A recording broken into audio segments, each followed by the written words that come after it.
इस वक्त एक बड़ी खबर आ रही है, बिहार से आ रही है, पूर्णिया से आ रही है।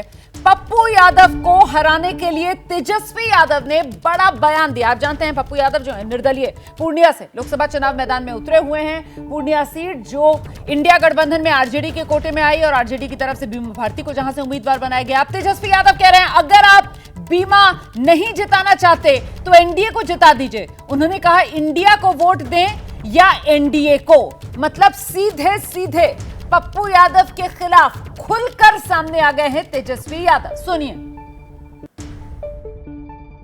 एकजुट रहना है, किसी के धोखे में नहीं आना।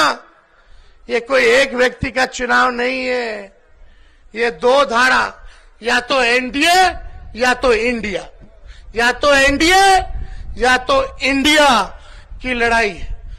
या तो आप इंडिया को चुनो और इंडिया को अगर नहीं चुनते हो बीमा भारती को तो आप एनडीए को चुन रहे हो। साफ बात है। तो ये आप तेजस्वी यादव को सुन रहे थे। पूर्णिया के अंदर मामला बड़ा दिलचस्प हो गया है। जिस तरीके से निर्दलीय के तौर पर पप्पू यादव जो हैं वो चुनाव मैदान में उतरे हुए हैं और इसी लड़ाई में तेजस्वी यादव अपील ये कर रहे हैं कि साहब मामला आर पार का रखिए, या तो इंडिया या एनडीए। खैर, अब मैं दोबारा अपनी बहस पर आने जा रही हूं, जहां मुद्दा बड़ा ये है। हम प्रकाश कुमार के पास पहले चलते हैं। बिहार में जिस तरीके का बयान तेजस्वी यादव की तरफ से दिया गया है उसको लेकर जो सियासत गरमाई हुई है, जरा जानते हैं प्रकाश कुमार से। मतलब साफ तौर पर बीमा भारती अगर हारें तो पप्पू यादव भी हारे ही, इसी को सुनिश्चित करते हुए इंडिया वर्सेस एनडीए की लड़ाई पूर्णिया वाली बना रहे हैं तेजस्वी यादव। रोमाना, त्रिकोणीय लड़ाई है पूर्णिया में और पप्पू यादव जो हैं वो पूरी तरह से कैंपेन किए हुए हैं। पिछले कई महीने से लगातार वहां थे और आखिरी वक्त में बीमा भारती को टिकट दे दिया गया है। ये लोग वहां जान रहे हैं, राजनीतिक पंडित भी देख रहे हैं कि किस तरह से त्रिकोणीय लड़ाई में पप्पू यादव और आर पार की लड़ाई में सामने आ चुके हैं। कहीं ऐसा तो नहीं कि पप्पू यादव का मुकाबला संतोष कुशवाहा जो जेडीयू के उम्मीदवार हैं उनसे हो रहा है। तो ऐसे में बीमा भारती कहीं तीसरे नंबर पर तो नहीं जा रही हैं।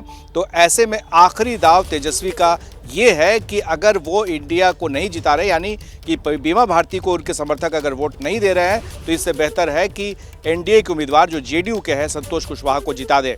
ये पहली मर्तबा होगा ऐसा। तो मतलब वो है ना कि हम तो डूबेंगे सनम, तुमको भी ले डूबेंगे। वही कुछ अंदाज यहाँ पर तेजस्वी यादव का इस तौर पर नजर आ रहा है कि अगर आरजेडी की कैंडिडेट बीमा भारती आ रहे हैं तो फिर पप्पू यादव की नैया तो कतई पार न लग पाए। इसीलिए जब जनसभा कर रहे हैं पूर्णिया में तेजस्वी यादव, तो साफ तौर पर जनता को संदेश ये दे रहे हैं कि ये जो लड़ाई हो रही है ना पूर्णिया वाली, दो विचारधाराओं की लड़ाई है। या तो इंडिया या फिर एनडीए को चुन लीजिए। मतलब पप्पू यादव को सिरे से चुनावी लड़ाई से खारिज करते हुए तेजस्वी यादव। लेकिन जनता क्या करेगी, जनता ने क्या बन बनाया, ये तो 4 जून को ही पता चलेगा। बहुत शुक्रिया आपका प्रकाश कुमार, फिलहाल इस तमाम जानकारी के लिए।